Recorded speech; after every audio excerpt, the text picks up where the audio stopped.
Bakal calon Presiden Republik Indonesia nomor urut 1 Anies Baswedan menggelar kampanye di Kota Tangerang pada Sabtu 2 Desember 2023. Penyelenggaraan kampanye Anies yang dihadiri ribuan simpatisannya itu berlangsung di gelanggang olahraga Gondrong Cipodok, Kota Tangerang.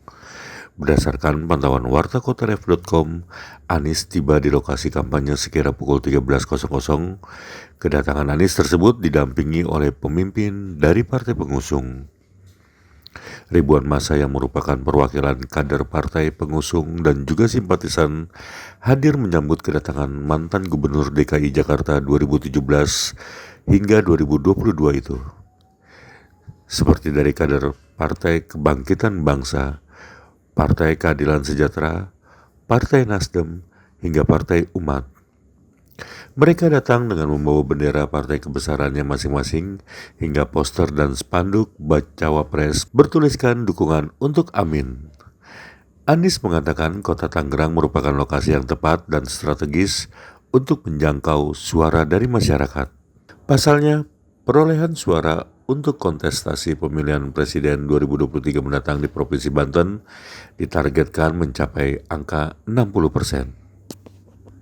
Utamanya adalah untuk kita bisa menggelontorkan kebijakan-kebijakan perubahan, memerlukan dukungan dari warga, bukan hanya pada eksekutif tapi juga legislatif.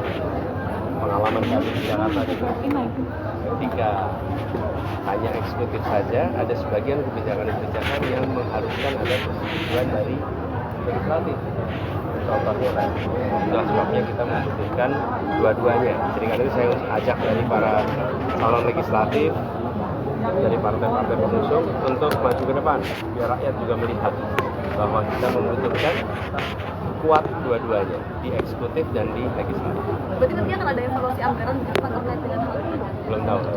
Pak, tadi kan disebutkan mengenai Alexis juga Pak, apakah nanti kalau Bapak menang juga bisa menerapkan hal yang sama kepada Jadi itu adalah ilustrasi betapa pentingnya kewenangan dalam melakukan perubahan.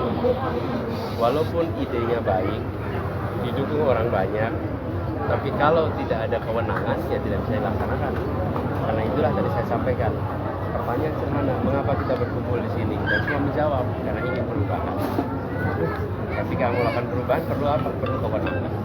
Nah, kewenangan itu diberikan kapan? Kewenangan itu diberikan penentuannya pada tanggal 14 Februari dari jam 7 pagi sampai jam 1 siang. Sesudah itu 5 tahun kita akan menjalani konsekuensi atas waktu 6 jam itu. Karenanya saya mengajak kepada semua, mari kita datang ke TPS dan mengajak untuk mari kita melakukan sama-sama perubahan. Karena kita menginginkan lapangan pekerjaan yang lebih luas dan itu perlu perubahan. Kita menginginkan kebutuhan pokok yang terjangkau, itu perlu perubahan. Kita membutuhkan biaya pendidikan yang lebih murah, itu perlukan perubahan.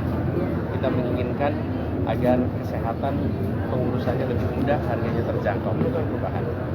Jadi saya mengajak kepada seluruh rakyat, bagi yang menginginkan perubahan, maka pasangan nomor 1 menawarkan gagasan perubahan sejak tahun yang lalu, bukan mendadak. Lalu kita ingin perubahan bernegara yang menjunjung tinggi etika. Kita ingin Indonesia tetap menjadi negara hukum, bukan negara kekuasaan. Negara hukum artinya kekuasaan diatur oleh hukum. Kalau negara kekuasaan, hukum diatur oleh kekuasaan. Nah, akhir-akhir ini kita menyaksikan gejala-gejala yang kurang baik dalam kehidupan bernegara. Kita ingin mengembalikan agar negara ini tetap menjadi negara hukum. Dan itu membutuhkan perubahan. Karena itulah kenapa saya mengajak, mari pada semuanya di sini yang memiliki gagasan untuk Indonesia lebih baik, Indonesia lebih adil makmur itu semua, nomor 1 adalah pilih.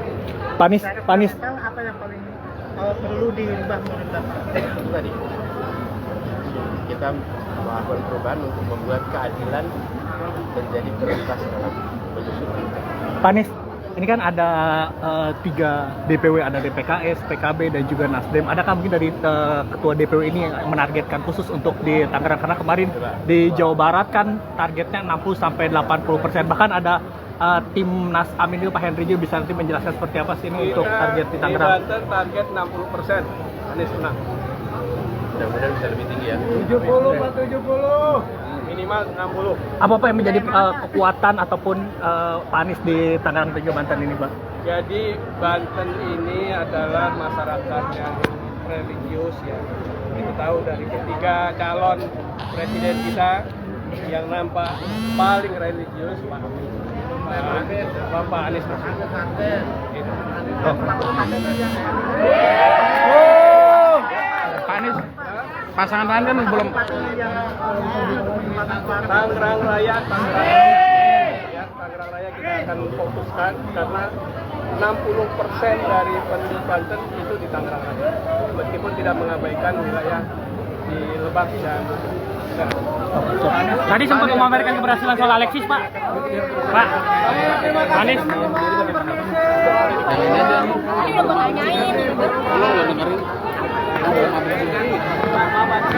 Saya pengen foto. Langsung aja Pak. Saya pengen foto Pak. Desakan deh. Saya pengen foto Pak. Iya cepat ya udah. Pak Anies, isu KKN di Tangerang masih jalan. Masih jalan. Buka jalan Pak. Buka jalan. Buka jalan.